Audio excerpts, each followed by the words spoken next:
Welcome back. Now, first it was expired drugs and now it's stale cheese which is being pumped back into the markets.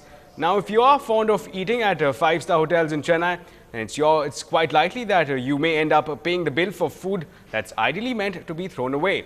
Startled?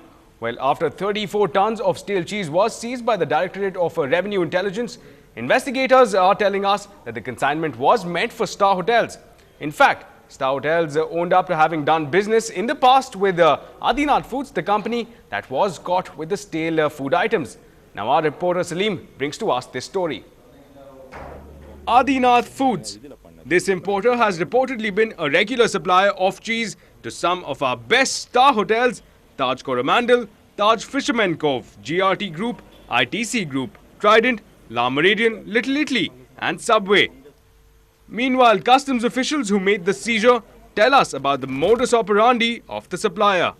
In fact, he opened the container, and where the manufacturing date was, say if it is December 2009, he put another date, that is December 2010, and put a new sticker.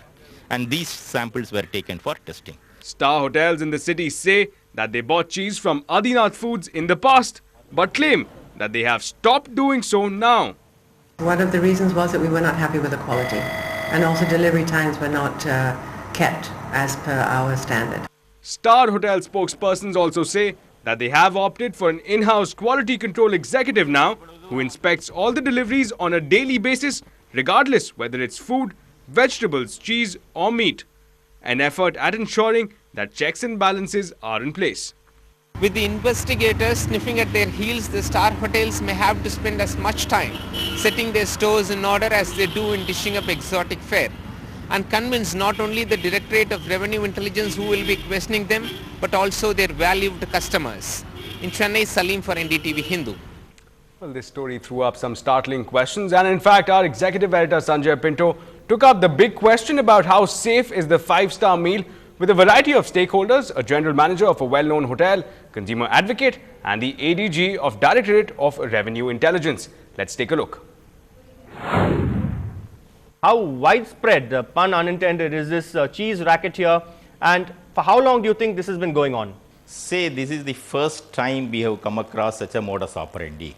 In fact, in the year 2009, Chennai Customs, we found out some misbranded as well as some inferior quality chocolates and then other related items, the candies like that.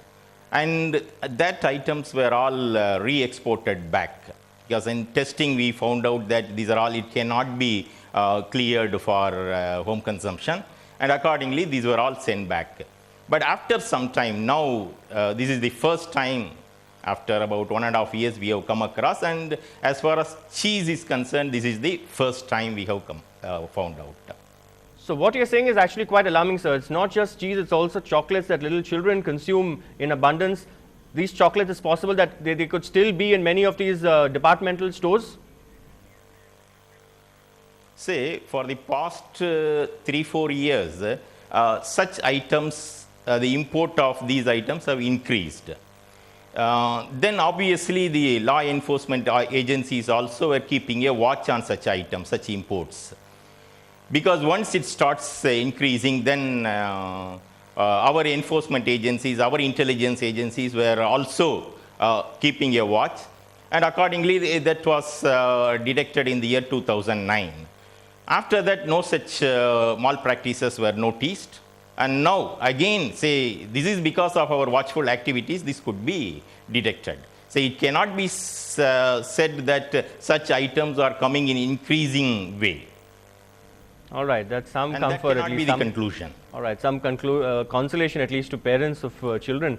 Mr. Rajan, we also hear from our sources that the DRI is planning to question managers of five-star hotels. Now, if a supplier allegedly removes the expiry date sticker and replaces it with a fake sticker, how are the hotels really responsible or liable in this case? Say here the owner of the importing firm, he has given a statement that he regularly supplies cheese to some of the five-star hotels, And obviously, for completing the investigation, we have to get their version also. See, what you told, you see, probably they may not be aware about this misprint. Possibility is there, but however, we have to get their views. All right, so we'll get their views right away. In fact, on this very show, in fact, Jennifer, General Manager of Royal Meridian, joins us here. Jennifer, thank you very much for joining us now. Your hotel is one of those named by the supplier. You owe it to your customers at least. Now, what is the mechanism that you have in place in your hotel when, for instance, it's pleased for directly consumable food products if the expiry date or the best before date stickers are tampered with? Yes, that is actually correct. When I read the paper this morning, I checked. He has been delivering us in the past, but we stopped deliveries as of August last year, and since then we have not used him. In addition, we have a quality control executive in-house that inspects all the deliveries on a daily basis, regardless whether it's fruit, vegetable, cheese, meat. She checks our freezers, she checks the temperature control and the quality of food and all the hygiene in the hotel. So should we have received any items that are outdated, they would automatically be returned. All right, Jennifer, are you also nervous about the possibility of being questioned by the DRI in this case? They've indicated that clearly to us. And what's your likely response going to be? Yes, we would be happy to do so. Our records are on track. As I said, we keep the records filed. It's done daily. So there's no issue. We would be happy to go forward if invited. All right, Mr. Rajan, at least cooperation forthcoming from one of the five-star hotels. Have you already sent out notices for them to appear before you, sir, or is that something that you're planning to do in the days ahead as part of your investigation? No, we are in the process of sending. It will take a couple of days. You have not yet sent out notices for them to appear? No, so far we have not sent. Okay, what do you actually hope to get by questioning them, sir? What is the particular angle that you're seeking to probe by roping in these five-star hotels? Say the statement, in the statement it has come that he was regularly supplying or they are the regular customers. So this fact needs to be verified. And what are the consignments which he has supplied, and earlier what are his imports, like that we will be analyzing in detail. All right. Also now, are you looking at other products also now with the Hawkeye, not just cheese but several other food products? Is that also going to come under the DRI scanner in this case? Say, obviously, because once it has come, then we will be checking other such consignments also. And one thing is that we will be sending a circular to all the customs formations, not only in Chennai but also in other places, to be vigilant. All right, let's also cut across. We will try and get you Srimati on the video line as well, but we've got her on the phone line now. Srimati is a consumer lawyer. Srimati, now abroad there is an inbuilt system of checks and balances where, for instance, for not just medicinal drugs but also for food products, if something goes beyond, they don't really have an expiry date concept there, but more a best before date. If something exceeds that best before date, then there is almost a little flag, a red flag, which pops up at the time when the barcode is scanned. Why can't we have similar systems here? Have consumer activists like yourself been pushing for this? See, what happens is the third world countries have become some sort of a dumping ground for the Western countries. In fact, in the present case, what appears to have been was that the cheese was imported from Italy, and then they tried to bring it through Toothukudi and later on from Ceylon into. So what has happened is this is not the first time this has happened. Even earlier on, the Supreme Court had taken cognizance of such an activity. In the case of Chernobyl, if you would see, this happened in 1988. The Supreme Court had taken note of this in one case by name Shantaram Wagle versus Union of India, wherein a public interest litigation was filed, and it was brought to the notice of the Supreme Court. I mean, actually, originally the writ petition was dismissed by the Bombay High Court, And later on, the Supreme Court took note of it and said that certainly in none of the third world countries should be made a dumping ground.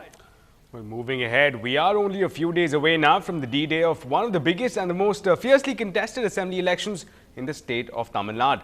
And the Election Commission is on its guard to ensure that the 16th Assembly polls are without any untoward incidents. Now, in line with its approach, the Election Commission conducted special training programs for its micro-observers and poll officials. Officials from 4 districts participated in the day-long program. Officials are being briefed on the nuances involved in the counting process. Now, Chief Electoral Officer Praveen Kumar reiterated that foolproof security system is in place at all those areas where the EVMs are stored. He also said that the cell phones are strictly banned in the counting area. In fact, journalists will be allowed to use their mobile phones only at designated media spots. Now, political parties can nominate 1 agent from their party each to the counting booth. However, the agent should not be a mayor, MLA or a minister. Now, every counting table will have 3 officials to count, from a counting supervisor, an assistant supervisor and a micro-observer. Praveen Kumar rejected the charge that the state was singled out for strict enforcement of the Model Code of Conduct in the recent assembly elections, saying that the rules were applied as in any other poll-bound state, and also that the rules of the Election Commission are in accordance with the state's laws. Now, the demolition case of Nungambakam 2 took a decisive turn today. The Madras High Court, in fact, ruled in favor of removing the lock and seal on the property in question in Nungambakam. And soon after the order, the CMDA removed the lock and seal from the property. Now, this move by the High Court follows the filing of contempt petition by the owner of the property against the Chennai Metro Development Authority.